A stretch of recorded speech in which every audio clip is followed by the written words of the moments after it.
Assalamualaikum warahmatullahi wabarakatuh. Ini langsung saja ya, sebelum saya bahas, biar tidak salah paham netizen yang tadi dibacakan oleh Pak Kholis ya.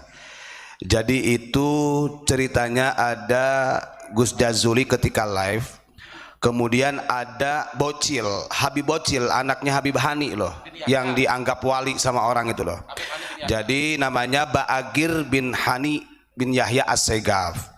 Nah komennya seperti ini, monggo coba Pak Sakur di zoom. Ini biar di screenshot sama orang-orang. Ini penting. Gitu biar tidak salah paham. Baca sendiri. Jadi kita jangan menyampingkan begini. Ketika kita membahas mereka kemudian kamu marah, sementara mereka sampai mengatakan seperti ini, bahkan ratusan tahun mereka itu sampai menghina ulama-ulama kita. Nah justru ini yang rasis itu siapa gitu. Kalau saya tidak menyalahkan Pak Mujib seperti itu sampai alaihim lanatullah, wong mereka aja melaknat ulama-ulama kita kok. Tidak pernah mengatakan mereka oknum ulama begitu mereka. Nah ini yang harus kita pahami. Ini dari Bagir nih, Bagir bin Hani itu Bocil. Ini saya punya fotonya nih. Nih orangnya nih. Nih fotonya. Ini orang yang ngomong. Katanya orang pribumi itu kita anggap aja kecoa yang naik mimbar katanya. Banyak bacot. Coba kita ditasbihkan seperti kecoa. Ini kalau saya pikir, apakah RA Robito Alawiyah gak bisa mendidik orang-orang seperti ini? Ini kan terang-terangan. Apalagi kalau kita buka yang lain-lainnya banyak begitu loh ya. Coba diperhatikan. Orang ini nih, anaknya Habib Hani. Habib Hani ini adalah salah satu muridnya Habib Lutfi yang dijadikan delegasi keliling untuk mencari kuburan oleh Habib Lutfi. Loh, ini fakta. Dia sendiri di Cilongok mengatakan demikian. Habib Hani itu mengatakan, saya ini ditugaskan oleh Habib Lutfi untuk mencari kuburan-kuburan yang keramat katanya begitu. Yang kemudian nanti dibaalawikan. Itu salah satu delegasinya gitu kan. Nah yang ngomong tadi ini adalah Bagir, ini adalah anaknya. Pribumi itu kita anggap aja sebagai kecoa naik mimbar dikasih makan banyak bacot.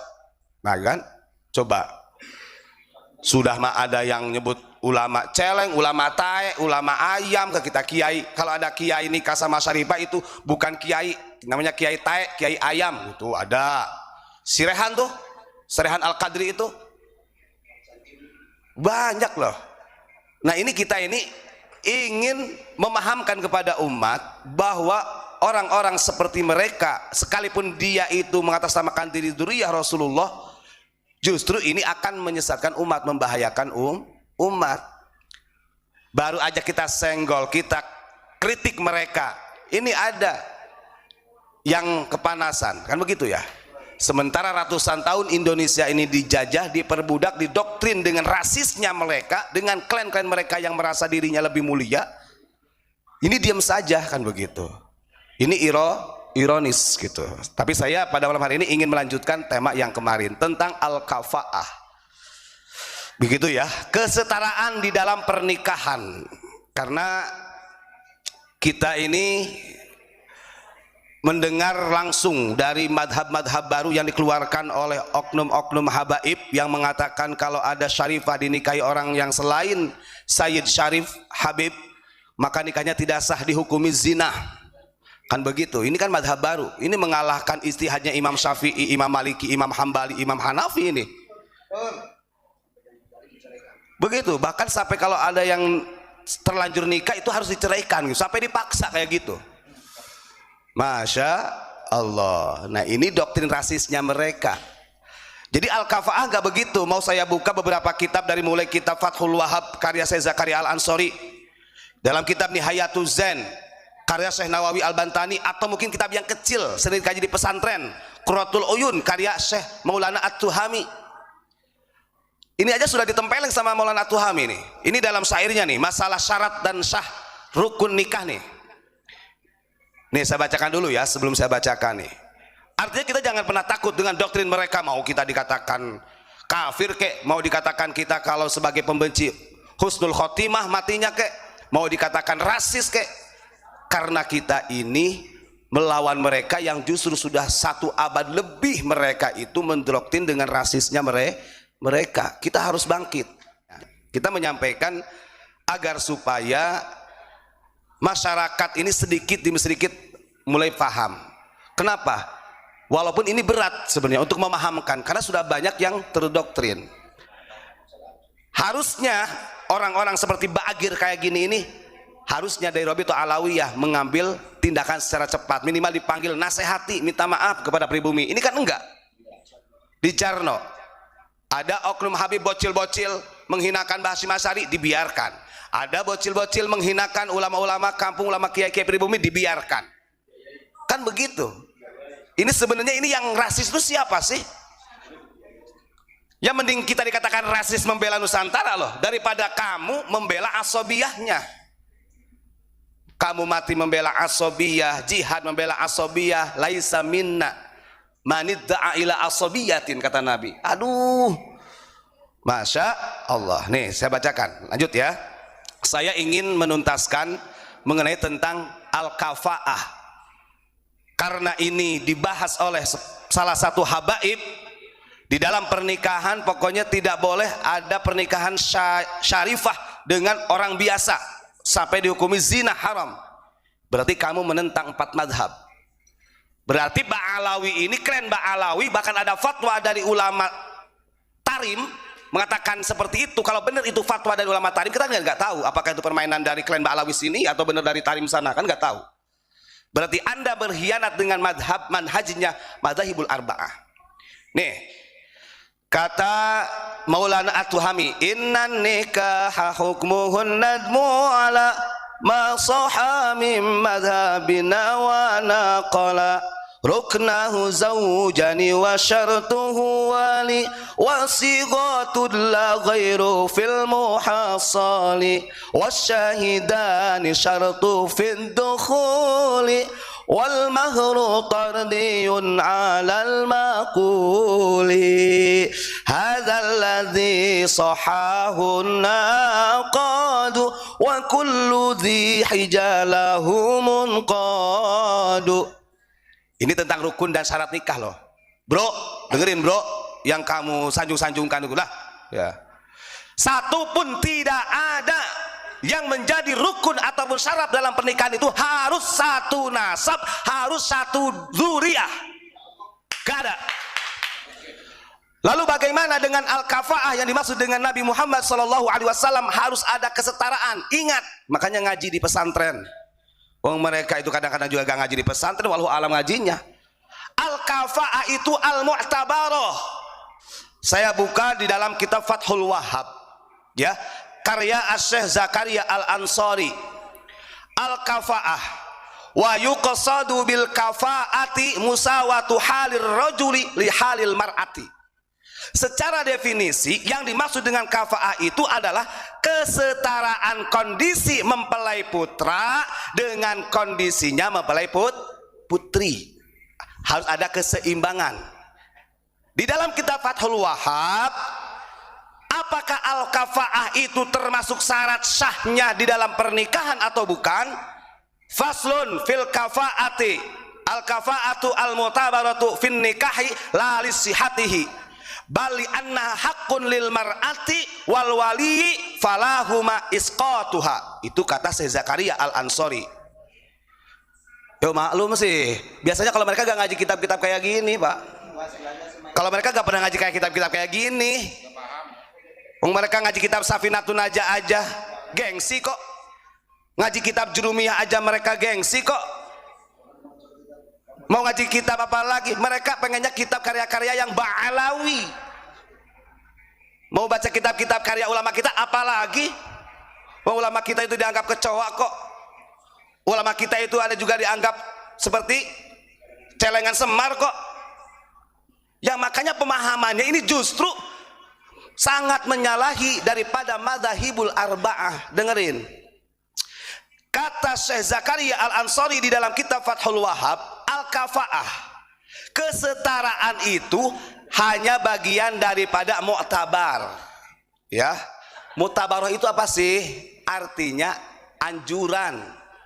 Ingat ya, di dalam nikah memang ada anjuran la lisihatihi, bukan dalam syarat sahnya pernikahan al-kafaah. Kan begitu. Bali anna haqqunil mar'ati wal wali, dan kafaah ini bisa dipertahankan oleh seorang mempelai putri atau walinya. Artinya bisa mempertimbangkan muktabar itu, Pak. Andai kata anak saya cewek, anak saya ada yang melamar nih. Kemudian secara kondisinya berbeda gitu kan, mungkin karena calon suaminya ini kurang kaya sementara saya anaknya kaya. Nah, saya sebagai wali ini bisa mempertahankan, artinya bisa menggugurkan daripada khitbahnya dia ketika melamar. Gak usah, boleh seperti itu. Atau perempuannya ini kurang setara, namanya muktabaroh, begitu itu namanya, tapi bukan menjadi syarat sahnya nikah. Begitu ya, kalau sama-sama senang ya tetap nikah ya sah deh. Bahkan dijelaskan dalam kitab Nihayatuz Zain oleh Syekh Nawawi Banten nih, diperjelas lagi. Dalam mempertimbangkan kesetaraan itu dalam hal apa saja, di dalam kitab Nihayatuz Zain Syekh Nawawi Banten membagi 5 al-kafaah mu'tabaroh itu. 1, kata beliau, dalam hal merdekanya. Artinya kalau kita punya anak perempuan, setelah itu ada yang melamar, laki-lakinya masih budak, belum merdeka, maka saya sebagai wali dan anak saya itu bisa mempertimbangkan, bisa menolaknya. Ingat, yang kedua, terjaganya agamanya. Mungkin anak saya ini solihah, si perempuan, tapi si laki-lakinya itu mabuk-mabukan, mencuri, nyolong ayam dan lain sebagainya, begitulah. Ini saya sebagai wali ini bisa untuk iskot, gitu ya. Itu namanya kesetaraan. Yang ketiga, dalam hal nasabnya, betul, karena nasabnya mungkin nasab ini adalah syarifah anak saya. Andai kata ada orang lain yang mau melamar bukan seorang habib, bukan sayyid atau syarif, boleh, bisa saya sebagai orang tua untuk menolaknya. Tapi ingat, ini bukan syarat sahnya nikah. Ini kan sampai ada yang memfatwakan sampai menjadi hukum zina, haram, itu menyalahi aturan.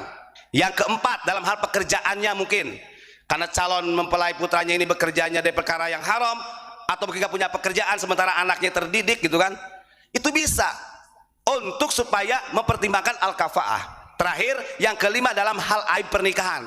Contohnya apa? Seperti kepunyaan laki-lakinya gak iso, impoten, itu boleh iskot turun nikah, Pak. Ada cacatnya lah, begitu saja. Itu namanya al-kafaah, itu al-mu'tabaroh, sesuatu yang bisa dipertimbangkan oleh seorang perempuan dan walinya atau bapaknya untuk memilih siapa yang akan menjadi calon suaminya. Itu memang dianjurkan, tapi fasenya tidak sampai menjadi haram, apalagi disebut zina kalau sudah akad. Ini kebablasan madhab, merusak madhab. Loh, ini baru kita buka dalam kitab Qurratul Uyun, Fathul Wahab sama Nihayatuz Zain. Ini yang hebatnya begini, saya lihat di videonya si Rehan itu loh. Nebu itu kiai, gitu. Kan bahasa Madura. Kalau ada kiai nikah sama Sarifah ikut bukan kiai, gitu kan? Ikut kiai tae, kiai ayam, sampai kayak gitu. Masya Allah, teriak-teriak di Madura kayak gitu. Tuh, siapa itu? Kang Dodong tuh. Kalau kamu merasa benar untuk membela, coba sama kamu tuh orang-orang yang seperti itu, kasih pemahaman sama ente-ente itu, atau siapa sajalah yang membela mereka. Ini namanya doktrin rasis dari mereka. Ingat, kita ini ratusan tahun didoktrin dengan rasisnya mereka. Kita mah baru beberapa bulan sudah dianggap rasis, cie, gak tahu malu. Ini kalau kita buka, wah lama lagi. Begitu ya. Jadi kalau ada sampai yang memfatwakan bahwa Syarifah menikah dengan selain habaib Sayyid Syarif dikatakan haram bahkan sampai hukum zina, itu dusta, menyalahi madzhabul arba'ah. Oh iya, wong mereka itu kadang-kadang mengungguli pada Imam Syafi'i, kok pengennya lebih daripada Sultan Aulia Tuan Abdul Qadir Jailani. Sampai Faqih Muqaddam itu diagung-agungkan. Gak ada apa-apanya Syabul Qadir Jailani dengan Faqih Muqaddam. Celeng, itu keliru. Bahaya ini. Ingat, Di dalam kitab tafsir Ibnu Katsir, Rasulullah bersabda, hadatsana Al-Hasan ibnul Husain, diceritakan dari Hasan bin Husain, hadatsana Qais yakni Ibnu Rabi an Syaib bin Gharqadah an Hudzaifah radhiyallahu an qala Rasulullah sallallahu alaihi wasallam, dengerin kalian ba'alawe.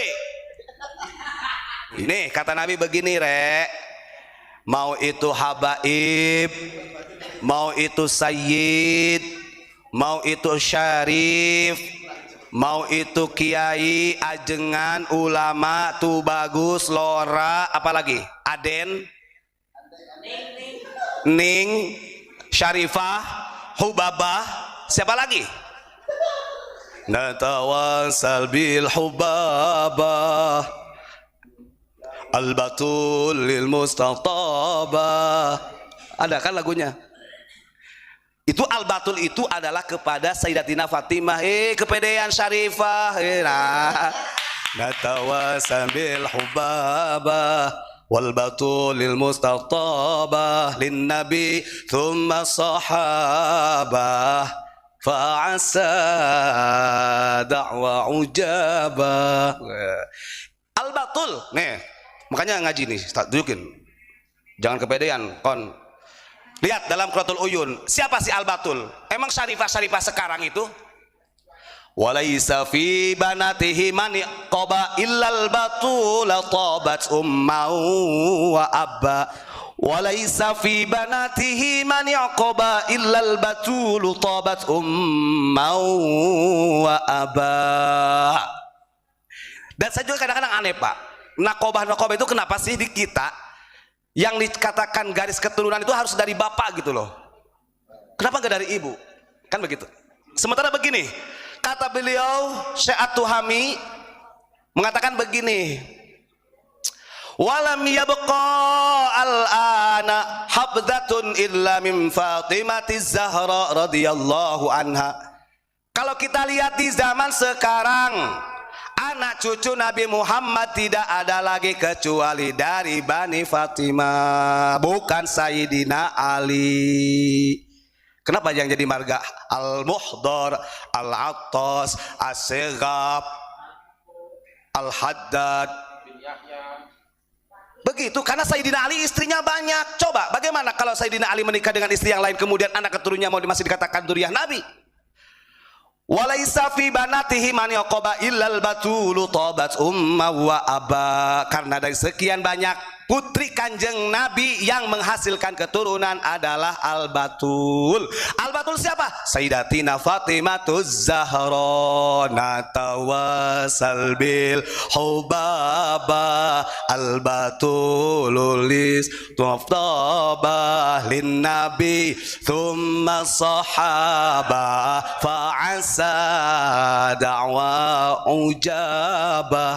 Wis ya, itu ajalah, saya kepanjangan. Intinya begitu. Jadi nggak ada keharaman, apalagi dihukumi zina. Yang terpenting ada akad nikah, mau itu siapa saja nasabnya tetap sah. Qabiltu nikah wa tazwijan mahril madhkur. Assalamualaikum warahmatullahi